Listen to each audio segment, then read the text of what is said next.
제 이름은 리메이 42세. 15년 동안 중국 국가안전부에서 정보요원으로 일했습니다. 한국을 정복하라는 명령을 받고 서울에 잠입한 지도 벌써 10년이 넘었죠. 그런데 2025년 8월 25일, 제 인생을 완전히 뒤흔든 일이 벌어졌습니다. 그날 새벽 3시, 저는 서울 마포의 작은 원룸에서 TV를 켰어요. 한미 정상회담 생중계였죠. 베이징에서는 실시간 보고를 요구했거든요. 리메이, 즉시 상황을 보고하라. 네, 지금 트럼프 대통령이 이재명 대통령을 맞이하고 있습니다.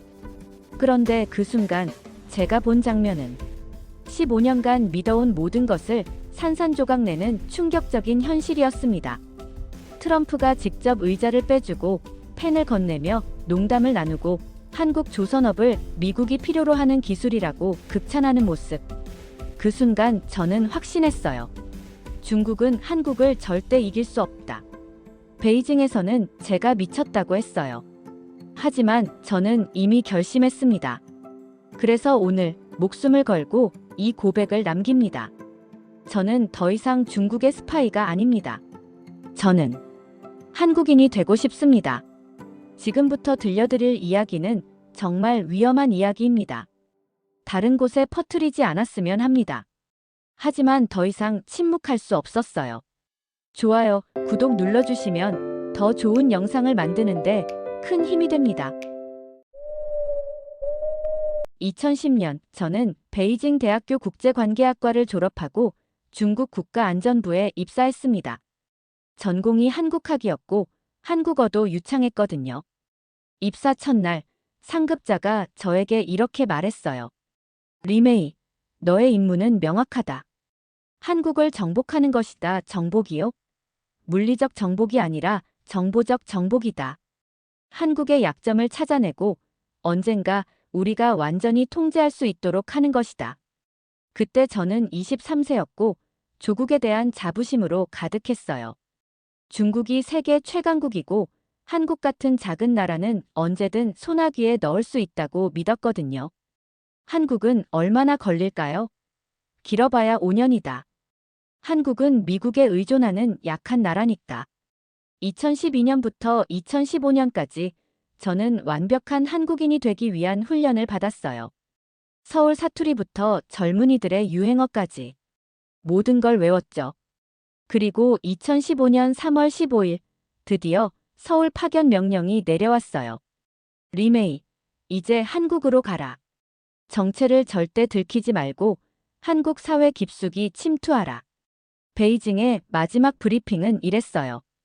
인천공항은 허름할 것이다. 한국은 후진국이다. 중국보다 최소 10년은 뒤처져 있다. 하지만 인천공항에 내렸을 때 완전히 다른 세상이었어요. 베이징 수도국제공항보다 훨씬 더 조용하고 깨끗하고 체계적이었습니다. 안내 표지판도 명확했고 직원들도 친절했어요. 이상한데?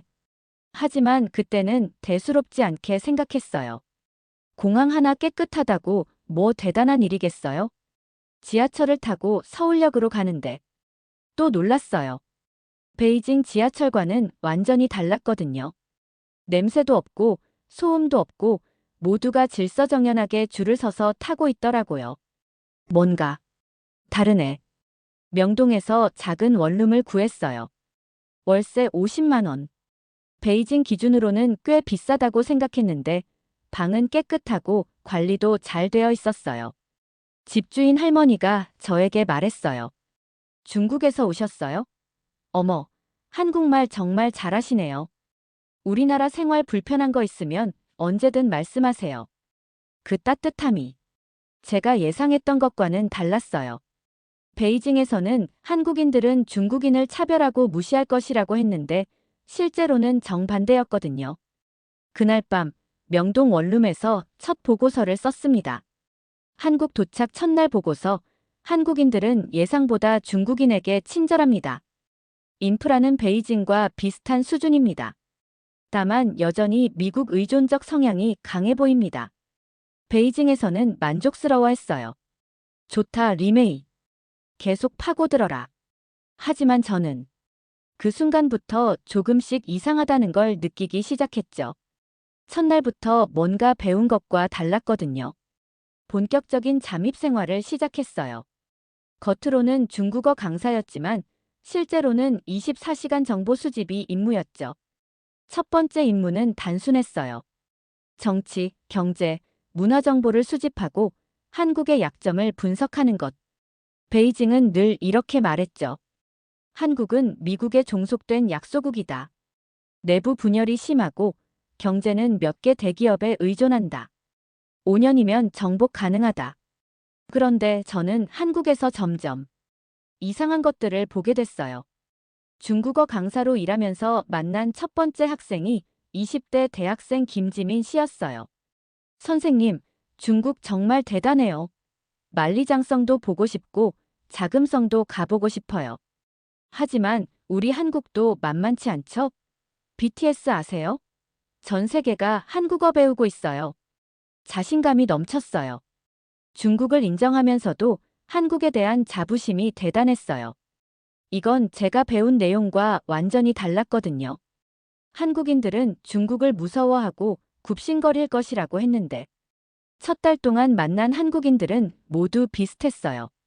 중국을 존중하지만 한국에 대한 자부심도 대단했죠. 베이징에 1차 보고서를 올렸어요.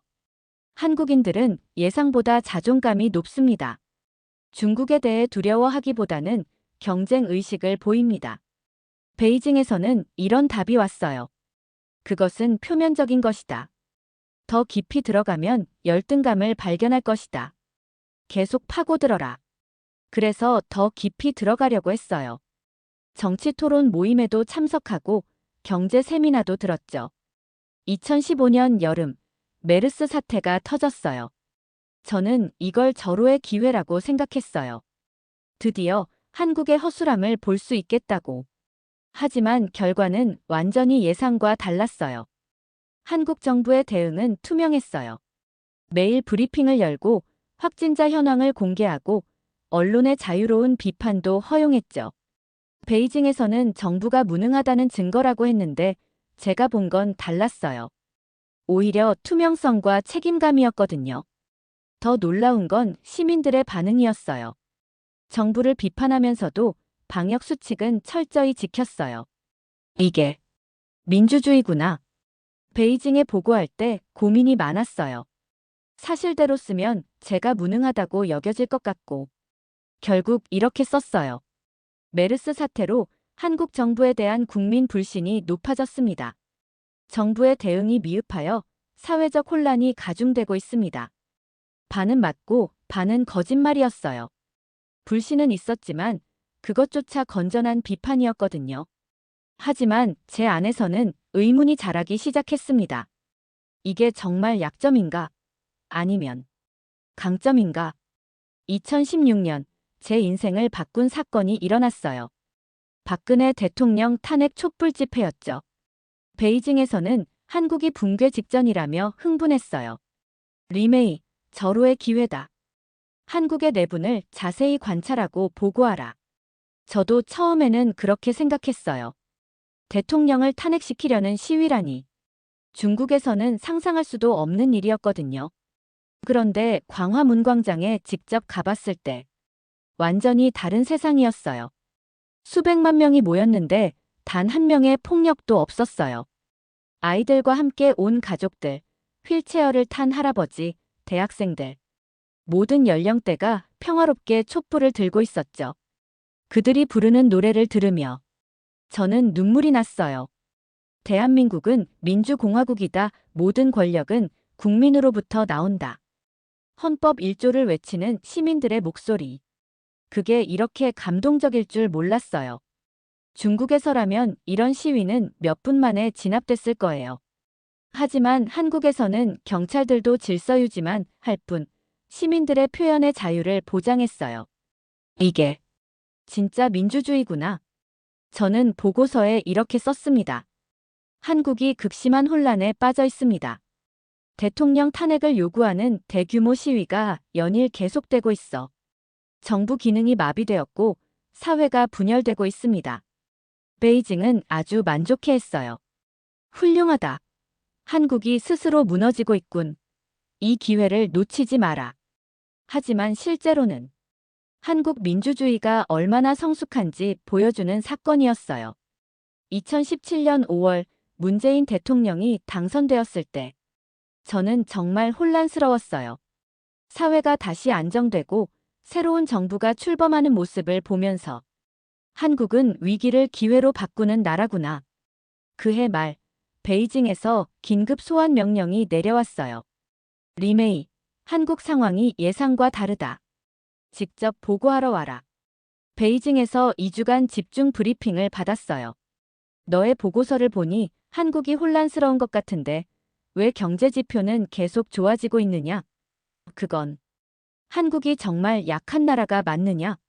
내가 제대로 분석하고 있는 것 맞느냐? 저는 대답할 수 없었어요. 솔직히 말하면 한국이 생각보다 훨씬 강한 나라라는 걸 알고 있었거든요. 앞으로 더 정확한 정보를 보내라. 우리가 한국을 어떻게 다룰지 결정해야 한다. 서울로 돌아온 후 저는 더욱 치밀하게 정보를 수집하기 시작했어요. 하지만 수집할수록 한국에 대한 제 생각이 완전히 바뀌어 갔어요. 2018년 평창 올림픽. 그때가 정말 결정적이었어요. 개회식을 TV로 보는데 눈물이 났어요. 한국이 이렇게 아름다운 문화를 가진 나라였다니. 그리고 남북한이 공동 입장하는 모습을 보면서 이런 게 진짜 평화 아닌가. 베이징은 또 말했죠. 북한과의 화해로 미국과의 관계가 약화될 것이다. 하지만 제가 본 건 달랐어요. 오히려 한미 관계는 더 단단해지고 있었고 한국이 세계 외교의 중심에 서는 모습이었어요. 저는 점점 혼란스러워졌습니다. 내가 속은 건가? 아니면 진실을 보고 있는 건가? 2019년부터는 K-팝 K-드라마 열풍을 직접 목격했어요. BTS가 빌보드 1위를 하고 기생충이 아카데미상을 받고 중국에서도 한류 열풍이 불고 있다는 소식을 들으면서 정말 복잡했어요. 우리가 한국을 무시했는데 오히려 한국이 중국을 매력으로 점령하고 있잖아.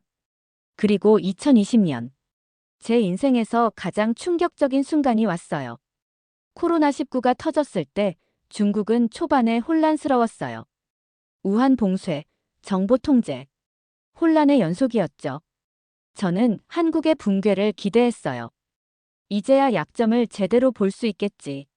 그런데 한국은 전 세계 최초로 드라이브 스루 검사를 시작했어요. 전 국민 마스크 배포, 체계적 방역, 투명한 정보 공개.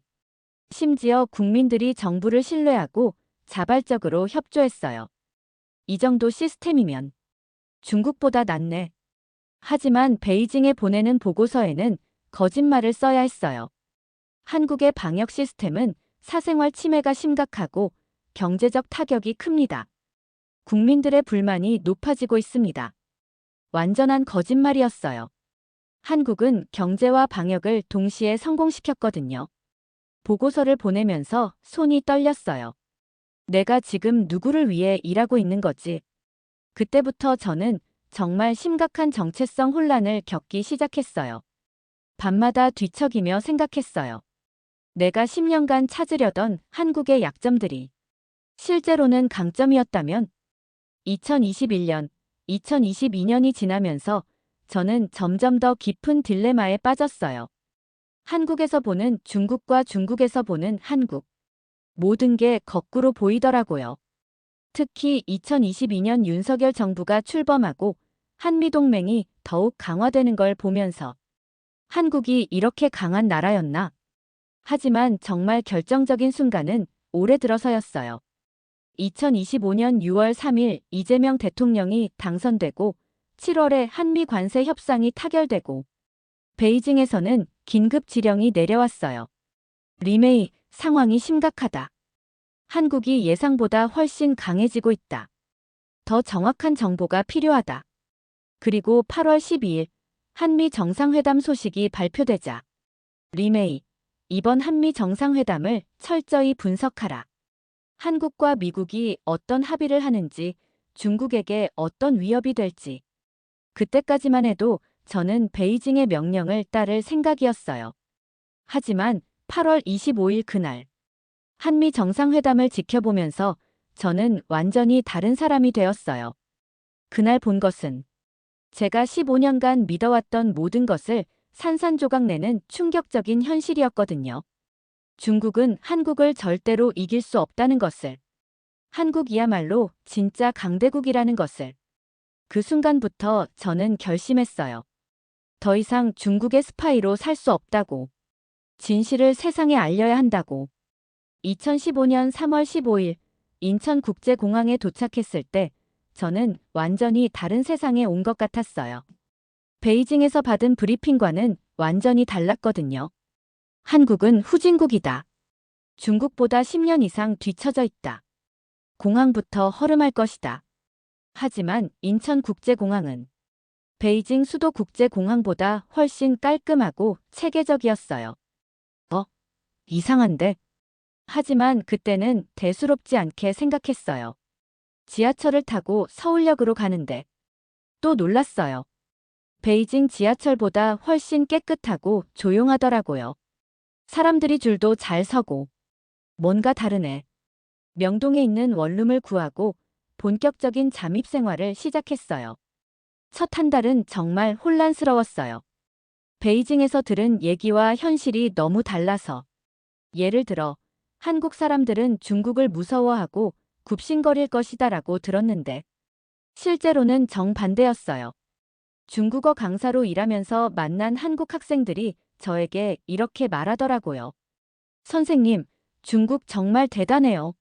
하지만 우리 한국도 만만치 않죠? 자신감이 넘쳤어요. 중국을 인정하면서도 한국에 대한 자부심이 대단했어요.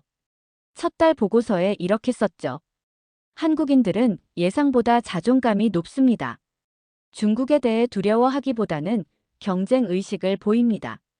베이징에서는 이런 답이 왔어요. 그것은 표면적인 것이다.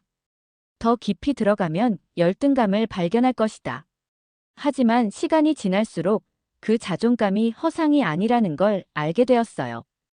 2015년 여름, 메르스 사태가 터졌을 때였어요. 저는 이걸 절호의 기회라고 생각했어요. 드디어 한국의 허술함을 볼 수 있겠다고. 하지만 결과는 정반대였어요. 한국 정부의 대응이 중국보다 훨씬 투명하고 체계적이더라고요. 언론의 자유로운 비판도 허용하고 베이징에 보고할 때 고민이 많았어요. 사실대로 쓰면 제가 무능하다고 여겨질 것 같고 결국 이렇게 썼어요. 메르스 사태로 한국 정부에 대한 국민 불신이 높아졌습니다. 반은 맞고 반은 틀린 얘기였어요. 불신은 있었지만 그것조차 건전한 비판이었거든요. 2016년 박근혜 탄핵 촛불 집회를 직접 봤을 때는 정말 충격이었어요. 수백만 명이 모여서 평화적으로 시위하는 모습.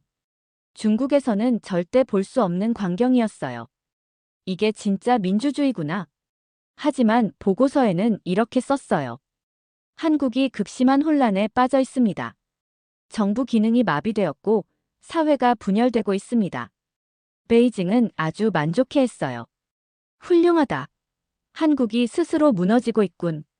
하지만 실제로는 한국 민주주의가 얼마나 성숙한지 보여주는 사건이었어요. 2017년 문재인 대통령이 당선되고 사회가 다시 안정되는 걸 보면서 저는 깨달았어요. 한국은 위기를 기회로 바꾸는 나라구나. 그해 말, 베이징에서 긴급 소환 명령이 내려왔어요. 리메이, 한국 상황이 예상과 다르다. 직접 보고하러 와라. 베이징에서 2주간 집중 브리핑을 받았어요. 너의 보고서를 보니 한국이 혼란스러운 것 같은데 왜 경제 지표는 계속 좋아지고 있느냐? 그건 한국이 정말 약한 나라가 맞느냐? 저는 대답할 수 없었어요. 솔직히 말하면 한국이 생각보다 훨씬 강한 나라라는 걸 알고 있었거든요. 앞으로 더 정확한 정보를 보내라. 우리가 한국을 어떻게 다룰지 결정해야 한다. 서울로 돌아온 후 저는 더욱 치밀하게 정보를 수집하기 시작했어요. 하지만 수집할수록 한국에 대한 제 생각이 완전히 바뀌어 갔어요. 2018년 평창 올림픽은 정말 결정적이었어요. 개회식을 보는데 눈물이 났어요. 한국이 이렇게 아름다운 문화를 가진 나라였다니. 그리고 남북한이 공동 입장하는 모습을 보면서 이런 게 진짜 평화 아닌가. 베이징에는 이렇게 보고했어요. 평창 올림픽으로 한국의 국제적 위상이 높아졌지만 북한과의 화해로 미국과의 관계에 균열이 생길 수 있습니다. 하지만 실제로는 한미 관계가 더욱 돈독해졌어요. 2018년 남북 정상회담, 북미 정상회담. 한국이 세계 외교의 중심에 서는 모습을 보면서 한국이 이렇게 영향력 있는 나라였나? 2019년부터는 K-팝, K-드라마 열풍을 직접 목격했어요. BTS가 빌보드 1위를 하고 기생충이 아카데미상을 받고 중국에서도 한류 열풍이 불고 있다는 소식을 들으면서 정말 복잡했어요. 우리가 한국을 무시했는데 오히려 한국이 중국을 매력으로 점령하고 있잖아. 2020년 코로나19 때는 정말 결정적이었어요. 한국의 K방역을 직접 경험하면서 느낀 건 이 정도 시스템이면 중국보다 낫네. 투명한 정보 공개, 체계적인 검사, 민주적인 방역.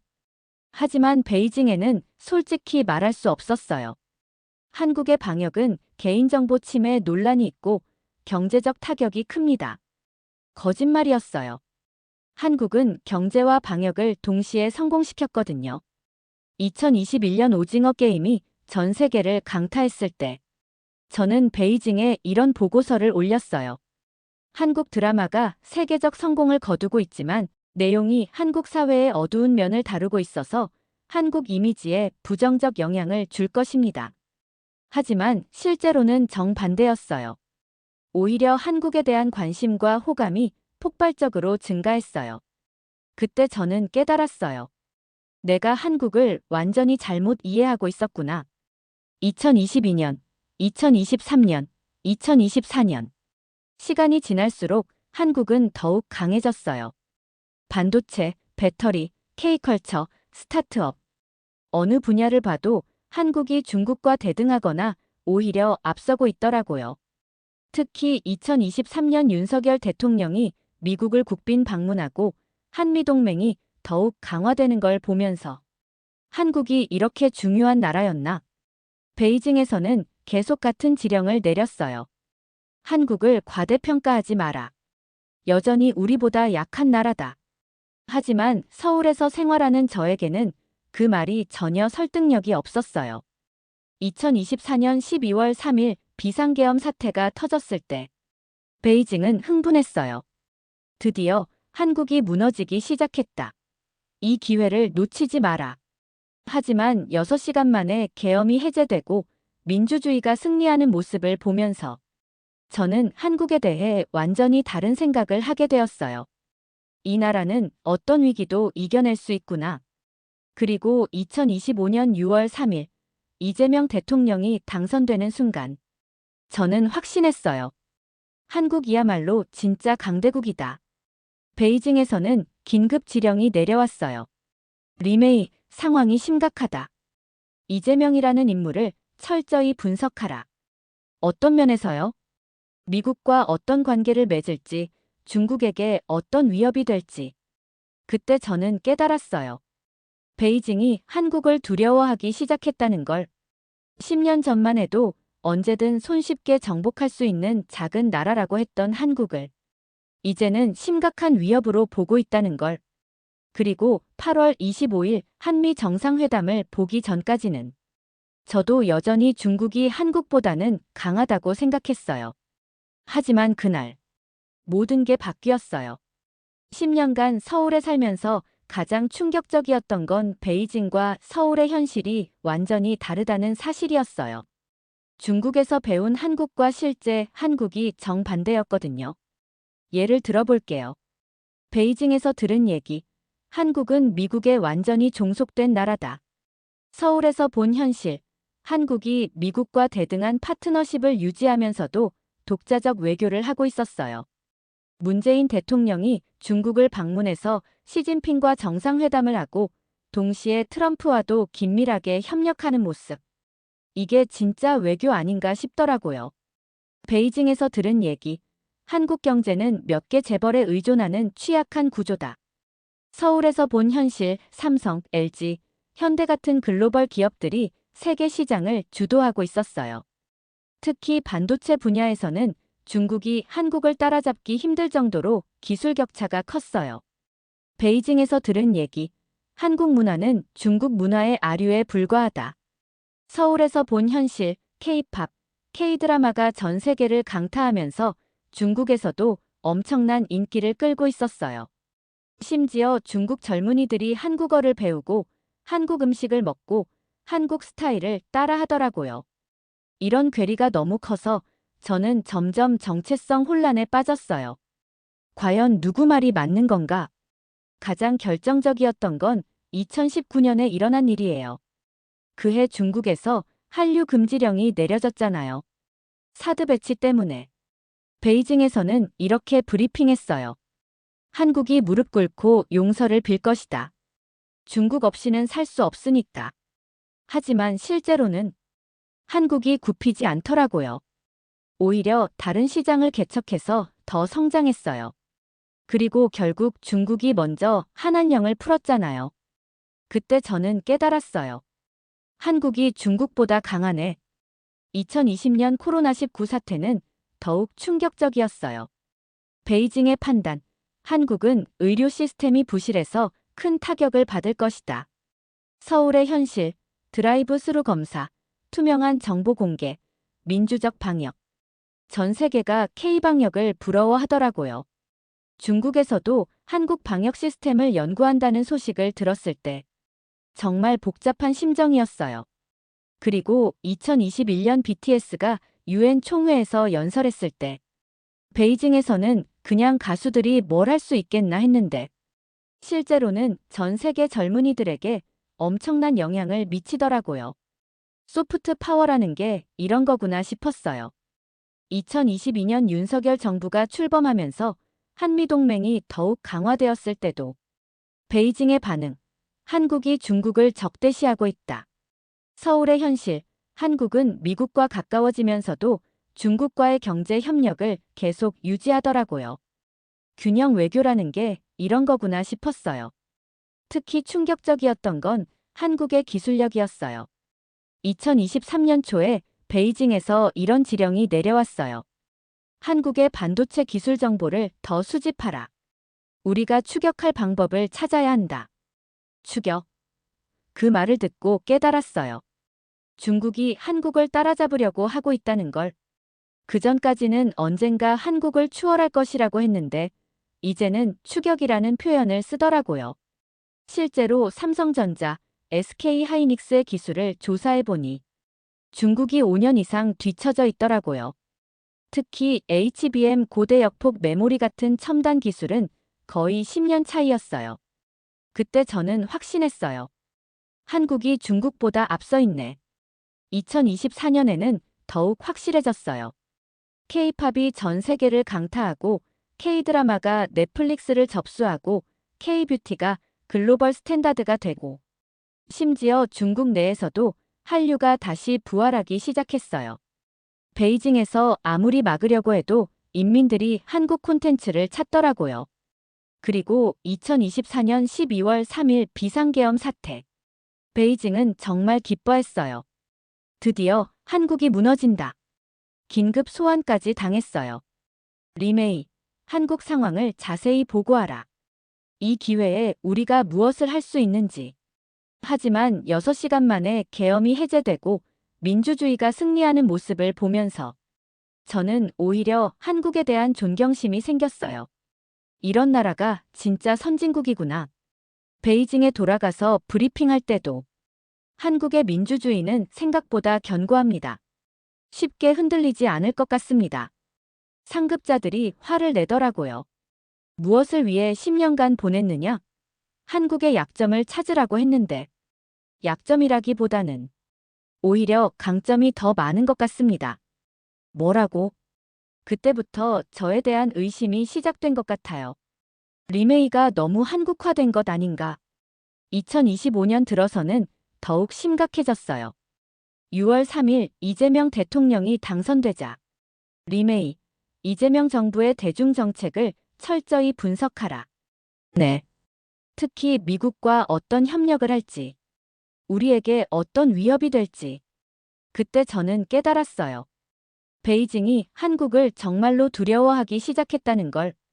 10년 전에는 언제든 손쉽게 다룰 수 있는 작은 나라라고 했는데 이제는 심각한 위험 요소로 분류하고 있더라고요.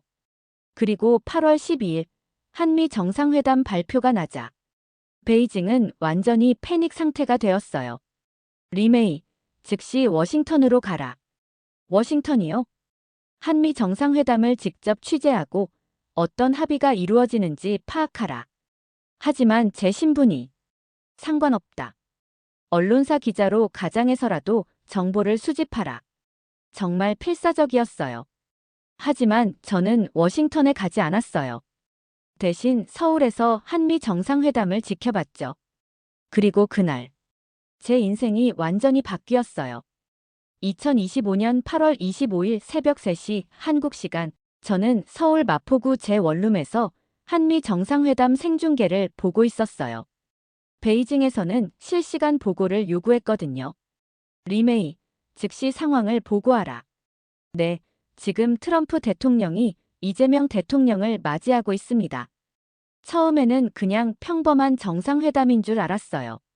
하지만 트럼프 대통령이 직접 나와서 이재명 대통령을 맞이하는 모습을 보고 뭔가 다르다는 걸 느꼈어요.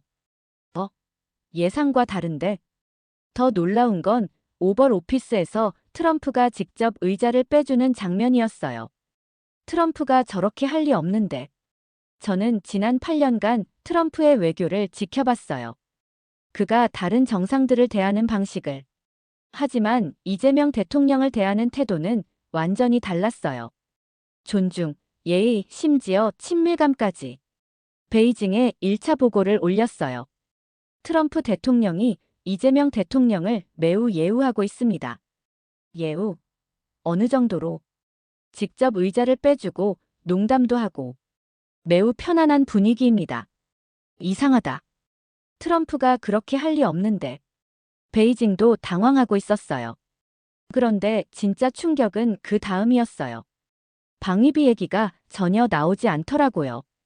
모든 전문가들이 트럼프가 방위비 인상을 요구할 거라고 예상했는데 대신 나온 건 3,500억 달러 규모의 경제협력 합의였어요. 이게 뭐지? 더 놀라운 건 조선업 얘기였어요. 트럼프가 한국 조선업을 극찬하면서 미국이 필요로 하는 기술이라고 하더라고요. 그 순간 저는 깨달았어요. 미국이 한국을 필요로 하고 있구나. 지금까지 저는 한국이 미국에 의존하고 있다고 생각했는데 실제로는 정반대였어요. 미국이 한국을 절실히 필요로 하고 있었던 거예요. 베이징에 2차 보고를 올렸어요. 상황이 예상과 다릅니다. 미국이 한국에게 구애하고 있는 것 같습니다. 구애? 네, 방위비는 언급도 없고 오히려 대규모 경제 협력을 약속하고 있습니다. 그럴 리 없다. 더 자세히 보고하라. 하지만 회담이 진행될수록 더욱 충격적이었어요. 트럼프가 이재명 대통령에게 당신은 위대한 지도자다라고 극찬하는 장면. 그리고 한국은 더 높은 곳에서 놀라운 미래를 함께할 것이라는 메시지. 저는 15년간 중국 정보기관에서 일하면서 이런 장면을 본 적이 없었어요. 미국 대통령이 다른 나라 지도자를 이렇게 극찬하는 건 특히 트럼프는 더욱 그랬어요. 그가 누군가를 인정한다는 건 정말 어려운 일이거든요. 그런데 이재명 대통령에게는 완전히 다른 태도를 보이더라고요. 점심 회담에서는 더욱 놀라운 일이 트럼프가 한국 여자 골프에 대해 물어보고 이재명 대통령이 답하는 모습. 정말 친구 같은 분위기였어요. 저는 그 순간 확신했어요. 이건 단순한 정상회담이 아니야. 진짜 파트너십이야. 베이징에 3차 보고를 올렸어요.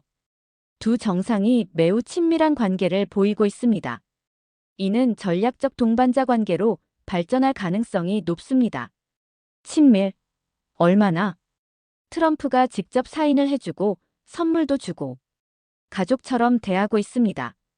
베이징이 발칵 뒤집혔어요. 즉시 더 자세한 분석 보고서를 작성하라. 하지만 저는 이미 다른 생각을 하고 있었어요. 중국이 이렇게 당황하는 이유가 뭘까? 답은 명확했어요. 중국이 한국을 두려워하기 시작했기 때문이에요. 한국이 미국과 이렇게 강력한 파트너십을 맺으면 중국으로서는 큰 위협이 되거든요. 경제적으로도, 기술적으로도, 외교적으로도. 그날 밤, 베이징에서 긴급 화상회의 소집 명령이 내려왔어요. 상급자 5명이 모두 참석했어요. 리메이, 오늘 회담의 의미를 어떻게 분석하느냐? 한미 관계가 새로운 단계로 발전했다고 봅니다. 새로운 단계. 네, 지금까지는 미국이 한국을 보호하는 관계였다면, 이제는 대등한 파트너 관계가 될 것 같습니다. 그게 우리에게 어떤 의미냐? 중국에게는 매우 불리한 상황이 될 것 같습니다. 회의실이 조용해졌어요. 계속 말해봐라. 한국이 미국과 이렇게 가까워지면 아시아에서 중국의 영향력이 크게 줄어들 것입니다. 한국이 그 정도로 중요한 나라냐? 그 질문을 듣는 순간 저는 깨달았어요. 베이징 상급자들도 한국의 진짜 실력을 모르고 있다는 걸. 네, 한국은 우리가 생각했던 것보다 훨씬 중요한 나라입니다. 어떤 면에서? 기술력, 문화 영향력, 외교력. 모든 면에서 세계적 수준입니다. 그럼 우리가 지금까지 한국을 잘못 평가했다는 말이냐? 저는 잠시 고민했어요. 솔직하게 말하면 제가 위험해질 수 있거든요. 하지만 진실을 말하기로 했어요. 네, 우리가 한국을 과소평가했습니다. 뭐라고? 한국은 더 이상 작은 나라가 아닙니다. 우리와 대등한 강대국입니다. 그 말이 끝나자마자 리메이, 너는 한국에 너무 오래 있어서 판단력을 잃은 것 같다. 아닙니다. 이것은 객관적 사실입니다. 객관적? 한국이 중국보다 강하다는 말이냐? 어떤 분야에서는? 네, 그렇습니다. 회의실이 완전히 얼어붙었어요. 그날 밤 저는 결심했어요. 더 이상 중국의 스파이로 살 수 없다고. 한국의 진짜 모습을 세상에 알려야 한다고. 8월 26일 새벽, 한미 정상회담 다음 날이었어요. 베이징에서 또 긴급 소집 명령이 내려왔어요. 리메이, 즉시 베이징으로 복귀하라. 왜요? 어제 발언에 대해 해명이 필요하다. 저는 알고 있었어요. 돌아가면 감금당하거나 처벌받을 거라는 걸. 하지만 그 전에 마지막으로 할 일이 있었어요. 10년간 수집한 모든 자료를 정리해서 진짜 보고서를 작성하는 것. 베이징에 보낸 거짓 보고서가 아니라 한국의 진짜 모습을 담은 보고서를. 제목 중국이 한국을 이길 수 없는 10가지 이유. 첫 번째, 기술력 격차. 한국의 반도체 기술은 중국보다 최소 5년 이상 앞서 있어요. 특히 메모리 반도체 분야에서는 삼성과 SK 하이닉스가 세계 시장의 70% 이상을 점유하고 있고 중국은 아직 10%도 안 돼요. HBM 고대 역폭 메모리 같은 첨단 기술은 거의 10년 차이예요. 제가 직접 조사한 바로는 중국이 한국 수준에 도달하려면 최소 15년은 걸릴 것 같아요. 두 번째, 문화 소프트 파워. K-팝, K-드라마, K-뷰티. 이건 정말 무서운 무기예요. 중국에서 아무리 한류를 막으려고 해도 인민들이 한국 문화를 찾거든요. 특히 젊은 세대는 한국어를 배우고 한국 스타일을 따라해요. 문화는 돈으로 살 수 없어요. 진정성이 있어야 하는데 한국은 그걸 갖고 있어요. 세 번째, 창의성과 혁신. 한국 사람들의 창의성은 정말 대단해요. 빨리빨리 문화 때문에 새로운 것에 도전하는 걸 두려워하지 않아요. 반면 중국은 규제가 많고 실패를 용인하지 않는 문화라 혁신이 어려워요. 스타트업 생태계만 봐도 한국이 훨씬 활발해요. 네 번째, 교육 시스템. 한국의 교육열은 세계 최고예요. 특히 창의적 사고를 기르는 교육에서는 중국이 따라올 수 없어요. 중국은 암기 위주 교육이라 창의성이 부족해요. 다섯 번째, 민주주의와 자유. 이게 가장 중요한 차이점이에요. 한국은 자유롭게 생각하고 토론하고 비판할 수 있어요. 이런 환경에서 창의성과 혁신이 나와요. 중국은 검열과 통제 때문에 한계가 있어요. 여섯 번째, 국제적 신뢰도. 한국은 70년간 단 한 번도 다른 나라를 침공한 적이 없어요. 국제사회에서의 신뢰도가 매우 높아요. 반면 중국은 영토 분쟁, 홍콩 문제 등으로 신뢰도가 떨어져요. 7동맹의 힘. 한국은 미국, 일본, 유럽과 강력한 동맹을 맺고 있어요. 특히 8월 25일 한미 정상회담 후 더욱 공고해졌어요. 중국은 러시아, 북한 정도가 동맹인데 이들은 오히려 부담이 될 때가 많아요. 8경제 구조의 효율성. 한국 경제는 수출 지향적이면서도 내수도 탄탄해요. 특히 고부가가치 산업에 특화되어 있어요. 중국은 아직 저부가가치 제조업에 의존하는 경우가 많아요. 9위기 대응 능력. 2008년 금융위기, 2020년 코로나19, 2024년 비상계엄. 한국은 어떤 위기도 빨리 극복해요. 위기를 기회로 바꾸는 능력이 대단해요. 10. 국민의 결속력. 한국 사람들은 위기가 닥치면 하나로 뭉쳐요. 촛불 집회, 코로나 방역, 계엄 반대. 모두 국민들이 자발적으로 참여했어요. 중국은 정부가 강제로 동원하는 경우가 많아요. 이 보고서를 작성하면서 저는 확신했어요. 중국이 한국을 이기는 건 불가능하다고. 아니, 이미 한국이 중국보다 앞서 있다고. 8월 27일, 베이징에서 마지막 통고가 왔어요. 리메이, 24시간 내에 베이징으로 복귀하지 않으면 반역자로 간주한다. 저는 답했어요. 저는 더 이상 중국의 스파이가 아닙니다. 뭐라고?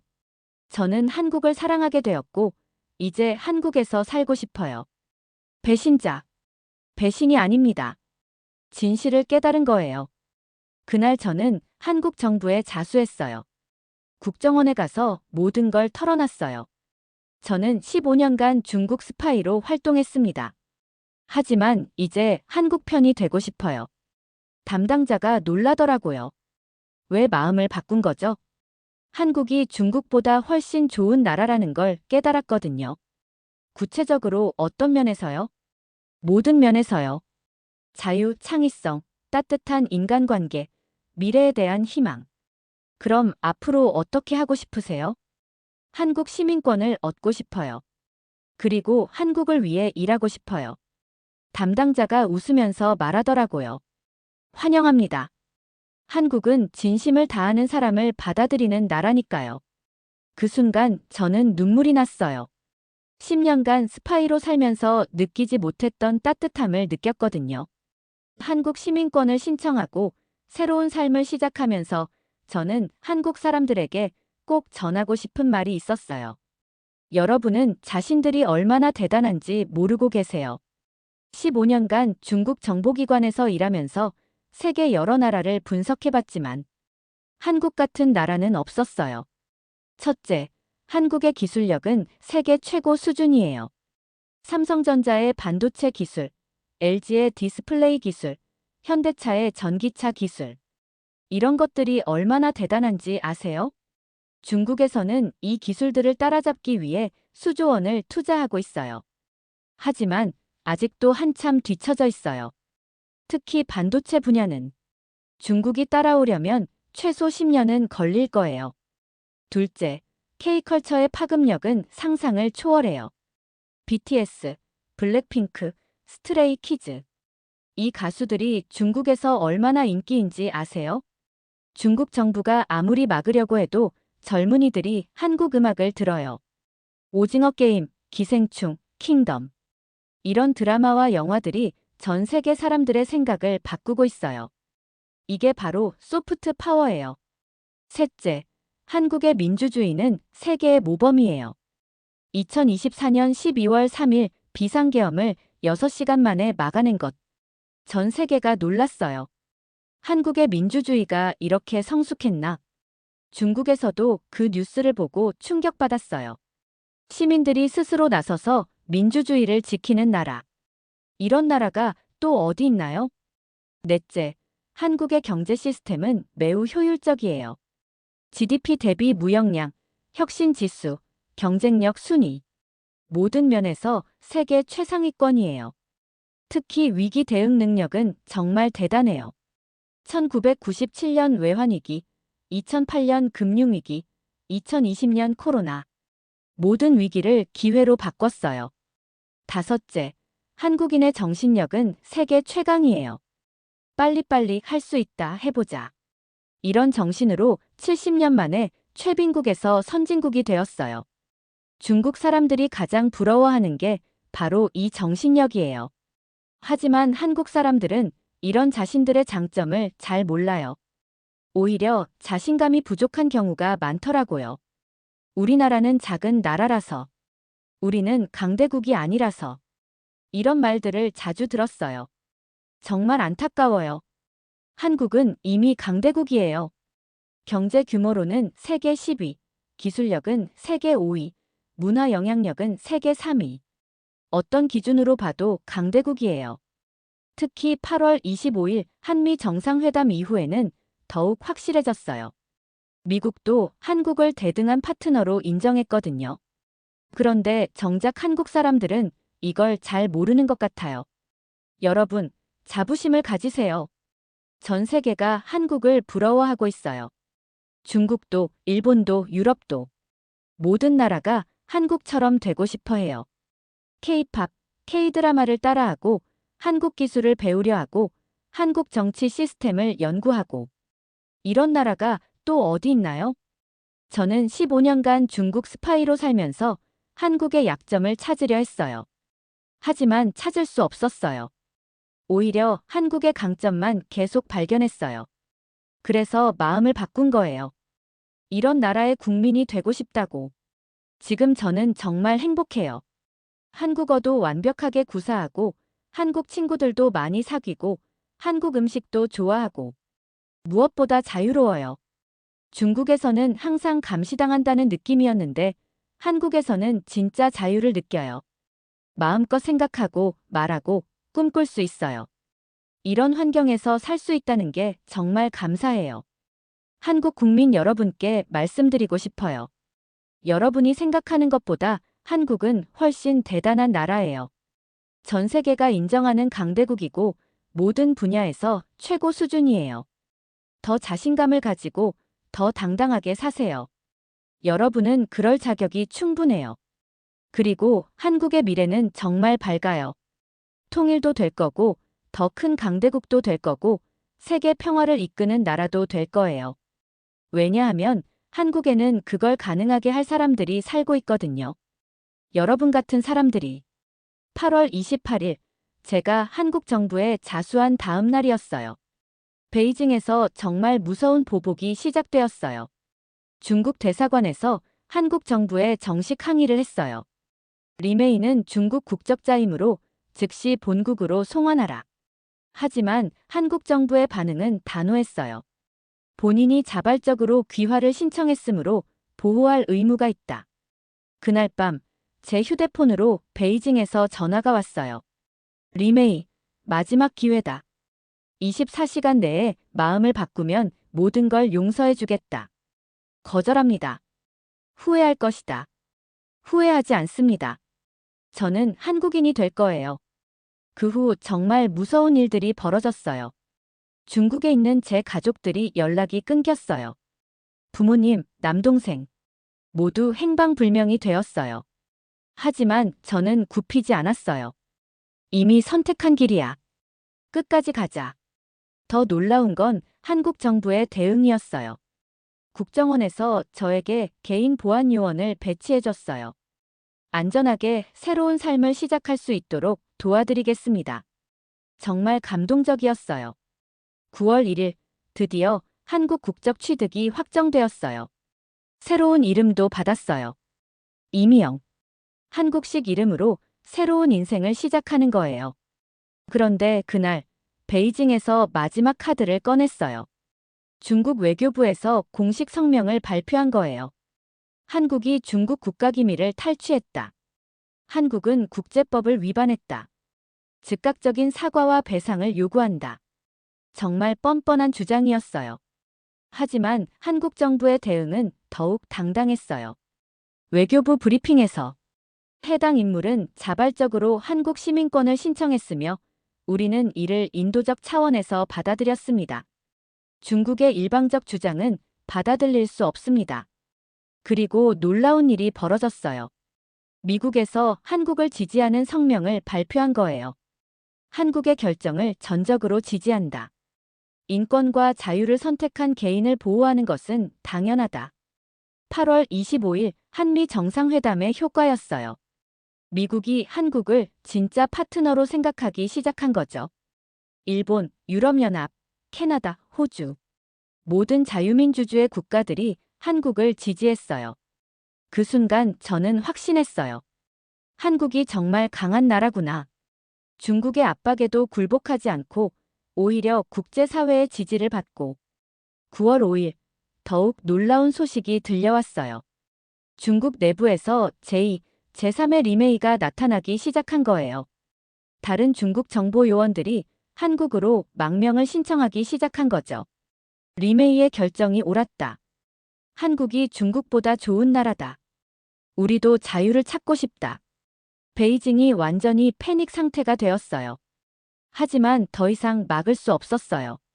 진실은 이미 퍼지기 시작했거든요. 중국 내부에서도 한국의 진짜 모습을 알게 된 사람들이 많아졌어요. 9월 10일 중국에서 마지막 시도를 했어요. 경제 보복이었어요. 한국 기업들에 대한 각종 규제를 강화하고 관광객 방문을 제한하고 하지만 효과는 거의 없었어요. 한국은 이미 중국에 대한 의존도를 줄이고 있었거든요. 미국, 유럽, 동남아시아로 수출 다변화를 이룬 상태였어요. 오히려 중국이 더 손해를 보게 되었어요. 한국의 첨단 기술 없이는 중국도 어려워졌거든요. 9월 15일 드디어 중국이 항복 선언을 했어요. 한중 관계를 정상화하고 싶다. 과거 일은 잊고 미래를 보자. 완전한 백기투항이었어요. 하지만 한국의 조건은 명확했어요. 중국이 먼저 사과하고 재발 방지를 약속해야 한다. 그리고 앞으로 한국을 대등한 파트너로 대해야 한다. 중국이 결국 받아들였어요. 선택의 여지가 없었거든요. 그날 저는 정말 감격했어요. 내 선택이 옳았구나. 한국이라는 나라가 얼마나 대단한지. 중국 같은 강대국도 결국 인정할 수밖에 없게 만드는. 지금 저는 서울에서 새로운 삶을 살고 있어요. 한국어도 완전히 자연스러워졌고 한국 음식도 좋아하게 되었고 무엇보다 자유로워요. 매일매일이 감사해요. 이런 멋진 나라의 국민이 될 수 있어서. 오늘 2025년 8월 29일 이 이야기를 여러분께 들려드리면서 저는 정말 많은 감정이 밀려와요. 15년 전 베이징에서 한국을 정복하라는 명령을 받고 출발했던 제가 지금은 한국을 세상에서 가장 사랑하는 나라라고 말하고 있어요. 정말 아이러니하죠? 하지만 이것이 진실이에요. 한국에서 10년을 살면서 저는 깨달았어요. 진짜 강한 나라는 군사력이나 경제력으로만 결정되는 게 아니라는 걸. 사람들의 마음, 문화의 힘, 꿈과 희망. 이런 것들이 더 중요하다는 걸. 그리고 한국은 바로 그런 것들을 가진 나라예요. 한국의 놀라운 미래 예측, 한국의 미래를 전망해보면 2030년까지 한국이 이룰 것들, 세계 5대 경제 강국 진입 현재 10위에서 5위. 반도체 배터리, AI 분야 세계 1위 독점적 지위, K컬처로 전 세계 문화 표준 제시. 세계 평화 중재국으로 위상 확립. 2035년 통일 한국의 모습. 네, 맞습니다. 저는 확신해요. 2035년 전후에 통일이 이루어질 거예요. 북한도 결국 한국의 매력을 거부할 수 없을 거거든요. 자유, 풍요, 행복. 이 모든 걸 한국이 보여주고 있으니까요. BTS가 평양에서 공연하는 날, 삼성전자가 함흥에 공장을 짓는 날, KTX가 신의주를 거쳐 베이징까지 달리는 날. 그날이 올 거예요. 반드시요. 여러분이 궁금해하실 것 같아요. 정말로 한국이 그렇게 좋아졌어요? 네, 진심입니다. 매일 아침 일어나서 한강을 보면서 커피를 마실 때, 지하철에서 할머니께 자리를 양보하는 젊은이를 볼 때, 길거리에서 안녕하세요 하고 인사하는 아이들을 볼 때, 아, 이런 나라의 국민이 되어서 정말 다행이다. 이런 생각이 들어요. 한국은 물질적 풍요뿐만 아니라 정신적 풍요도 가진 나라예요. 서로를 배려하고 어려울 때 함께하고 꿈을 응원해주는 이런 문화가 있는 나라가 또 어디 있을까요? 저의 새로운 꿈은 세 가지예요. 첫째, 한중 평화 가교 역할 15년간 중국에서 살고 10년간 한국에서 산 경험을 바탕으로 두 나라가 서로를 이해할 수 있도록 돕고 싶어요. 갈등이 아니라 협력으로, 대립이 아니라 상생으로. 둘째, 한국의 진짜 모습 세계에 알리기 전 세계 사람들이 한국을 제대로 알 수 있도록 K-팝이나 드라마만이 아니라 한국인의 따뜻한 마음, 불굴의 의지, 창의적 정신 이런 것들을 알려주고 싶어요. 셋째, 통일 한국 준비하기 언젠가 올 통일의 날을 위해 북한 동포들과도 소통할 수 있는 방법을 찾고 싶어요. 제가 중국어, 한국어 모두 능통하니까 도움이 될 수 있을 거예요.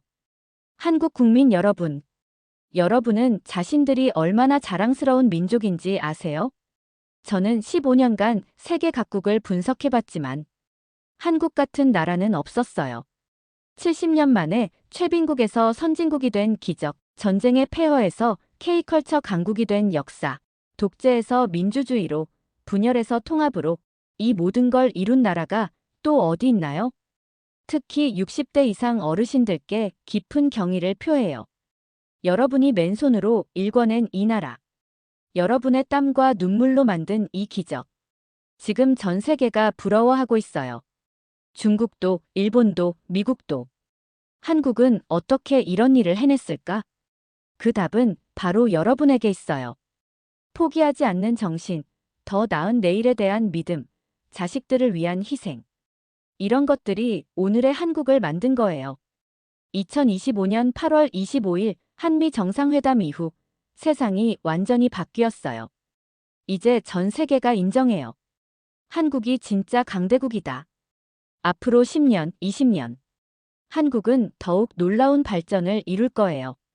여러분의 자녀들, 손자, 손녀들이 살아갈 한국은 지금보다 훨씬 더 아름답고 더 강하고 더 행복한 나라가 될 거예요. 그리고 저도 그 여정에 함께하겠어요. 한국인 이미영으로서 이 아름다운 나라를 위해 제가 할 수 있는 모든 걸 다 하겠어요. 여러분, 어떠셨나요? 15년차 중국 정보요원이 털어놓는 이 충격적인 고백. 혹시 너무 극적이라고 생각하실 수도 있지만 이것이 바로 지금 세계가 바라보는 한국의 모습입니다. 우리가 생각하는 것보다 훨씬 더 대단하고 훨씬 더 존경받고 있어요. 8월 25일 한미 정상회담이 보여준 것처럼 이제 한국은 더 이상 작은 나라가 아니에요. 세계가 주목하는 진짜 강대국이에요. 특히 우리 시니어 세대 여러분들. 여러분이 일궈낸 이 기적을 자랑스러워하세요. 여러분의 희생과 노력이 있었기에 오늘의 대한민국이 있는 거예요. 앞으로도 더 놀라운 이야기들로 찾아뵐게요. 구독과 좋아요, 알림 설정 잊지 마시고 댓글로 여러분의 생각도 들려주세요. 자랑스러운 대한민국, 파이팅! 진짜 강한 나라는 총칼이 아니라 마음으로 이기는 법을 아는 나라입니다. 한국이 바로 그런 나라예요. 전 중국 정보요원 출신, 현 한국인 이미영 올림.